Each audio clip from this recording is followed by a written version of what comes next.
Hey, how's it going? Good day to you. Thank you for stopping by my channel, Dapper Dividends. And again, thank you for investing some of your time with me. And I hope to get you a good return on your investment by showing you all the dividend stocks that I purchased in the month of March and then all the dividends I received as well.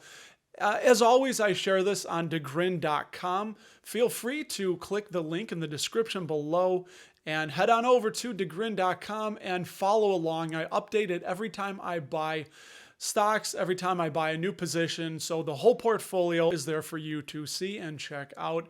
And simply the bridge portfolio is a taxable account that my wife and I are putting money into and buying dividend paying stocks. We're buying passive income because we have a goal in the near future of work becoming optional, and this will be a big part of all the expenses that we have to pay, that this will help cover them while work is optional, and we can start withdrawing if we decide to from our IRA. You have to be 59 and a half here in the United States of America. On March 1st, I received dividends from Wells Fargo, ticker WFC, a big 50 cents on March 2nd from the food conglomerate that helps to put food in all of our bodies, Archer Daniels Midland, ticker ADM, $3.70.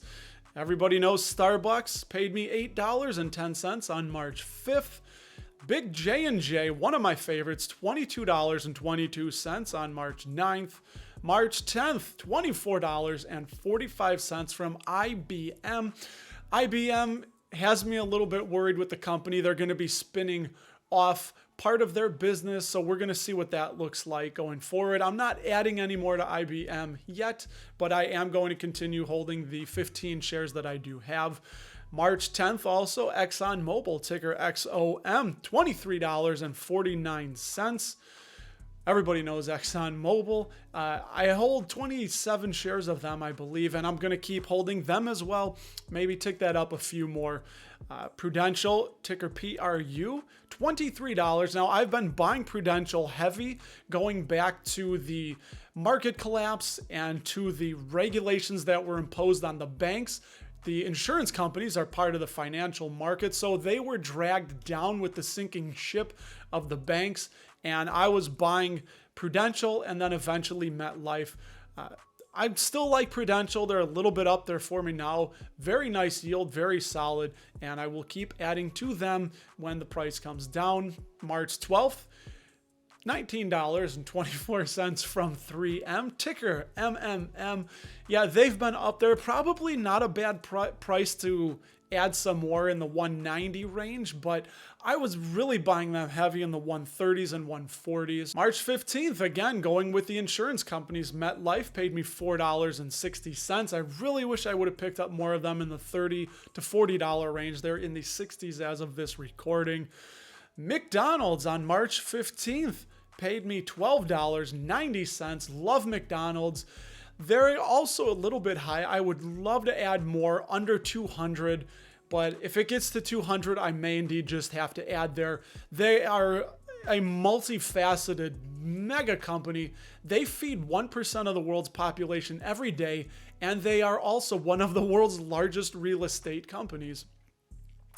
Another position that I liquidated, I had started an initial tranche into Honda Motors, and I ended up selling to buy Volkswagen, but I still received 48 cents from those 2 shares of Honda Motors. One more word on the foreign companies. As a United States-based investor, I really need to diversify more into the financial markets, and it's a little difficult for me because the yields are smaller, but it's just something I've got to do. I'm pushing myself to buy more into the foreign markets, into the international markets, and diversify for the bridge portfolio that way. March 15th, LyondellBasell, ticker LYB. They make polyfins and olefins that go into plastics. Again, what I was saying about LyondellBasell is that look around you. What do you see that's plastic?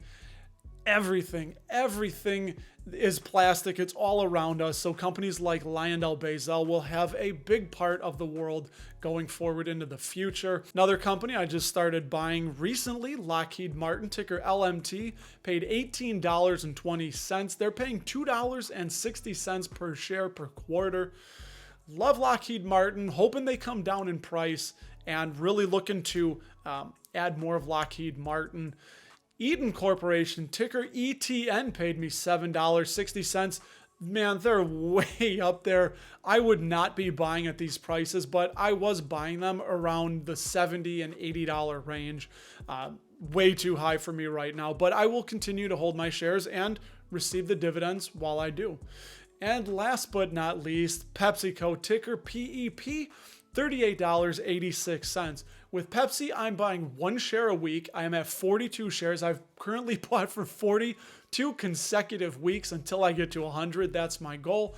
I want to have 100 shares of Pepsi, which I like to say I will start selling covered calls on, but because I love Pepsi, I'm going to start selling those way high because I don't want them to get called away, but I'd like to get a few extra dollars for the shares that I am not selling or going anywhere with anytime soon. What did I buy in the month of March? I bought a lot, and it's a little bit inflated, so this is a little fun because of the stimulus money that we did receive. Now, I don't talk about it a lot, but I do donate to charity, so I did give a portion of that back to charity. What I bought March 3rd, my share of Pepsi, 1 share at $129.80 for a 3.31% yield on cost, which is very nice for such a big blue chip company. March 4th, I bought 2 shares of Verizon, ticker VZ, $55.19 for a 4.55% yield on cost. Again, approaching 5% is just fabulous. Verizon does have a little bit of debt, but I've looked at the ICR ratio and I give them a thumbs up. March 4th, I bought a share of Procter & Gamble at 2.55%. Now that was at almost $124 a share. They have gone up from there. And I don't know if they're going to come back down, but this is one company that any significant pullback below 120 and I will be loading up. And I double dipped again into the Verizon on March 4th, but I got these at $55.09. So check that out, 0.1%, 4.56 from earlier in the day. You can see how when the price goes down, the yield goes up. So always keep that in mind when buying. When you see price go down, you're going to get more bang for your buck by the yield inflating. And also on March 4th, wrapped it up with a share of AT&T at $29.13 for a whopping 7.14% yield on cost. And if you're worried about the AT&T dividend yield, check out this video I did here about if the AT&T dividend yield is sustainable. March 10th, 3 shares of Leggett & Platt, ticker LEG. Leggett & Platt, they make bed springs, they make car seats, they make furniture, upholstery. They are a very diverse company that not a lot of people know about. And they've been increasing that dividend for, I believe, somewhere approaching 50 years. They are almost a dividend king. 3.36% yield on cost. And just like clockwork, Pepsi again, $131.75. So a little bit higher than where I got it before for a 3.26% yield on cost. I sold Honda to buy Volkswagen, ticker VWAGY. Now they do trade on the OTC market, the pink sheets, and they are an ADR, which is an American Depository Receipt, meaning that a bank is buying the shares overseas and we are able to buy those shares when they split them up from the bank, and you have to pay a small fee for that instead of having to be able to buy on the German market because they are not listed on the United States exchanges. 2 shares at $29.20 for a 1.92% yield on cost, but be aware, as I point out in the video that I did here on Volkswagen, that you have to pay fees, the ADR fees and the taxes, so that is going to bring that down just a bit. March 15th, 1 more share of Volkswagen at $29.99 for 1.81% before it really took off. I really want to get more of Volkswagen, but I'm going to have to wait a little bit here as the news is hot with them going EV, which is why I bought them. Again, with Pepsi at $133.99, 1 a week. Every week I'm doing it, 3.21% yield on cost. March 18th, 1 share of Kimberly-Clark. You can see I don't go crazy 1 share here, 1 share, 2 shares. It adds up. I'm dollar cost averaging $132.82 for an almost 3.5% yield on cost, which is, again, for these big blue chip companies, 3.5%, super safe, super stable dividend. They're going to keep paying that and increasing that for many years. Procter & Gamble, again, they are almost a bond proxy. I got this one a little bit higher, 127.47, so 2.48% yield on cost. 3 shares of Leggett & Platt once again on March 18th at 48.24 for a 3.32% yield on cost. March 18th, Clorox. Please check out the video I did on Clorox here, and you will find it hard not want to buy Clorox. So I bought the dip almost at the bottom, and I was hoping it would stay down there for a little while. And I may have to just buy more in the low 190s, but I'm really looking for it in the 170s, the 180s. That's where I'm really happy buying it. 2.43% yield on cost. And please, Clorox, I hope you come down in price just a little bit. 1 share of the mighty AbbVie, ticker ABBV.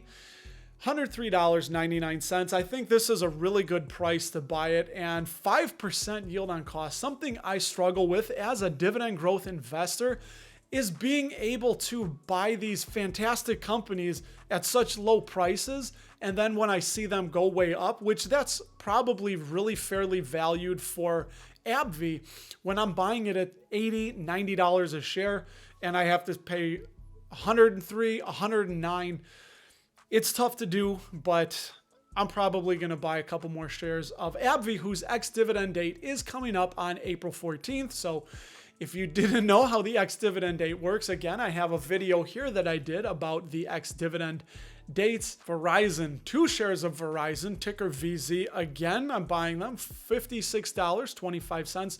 Verizon has been really range bound the last couple years, from the mid 50s, the high, it's basically between $50 and $60. They've been stuck there. So this is about as fair value can get. 4.46% yield on cost. And wrapping it all up, getting close.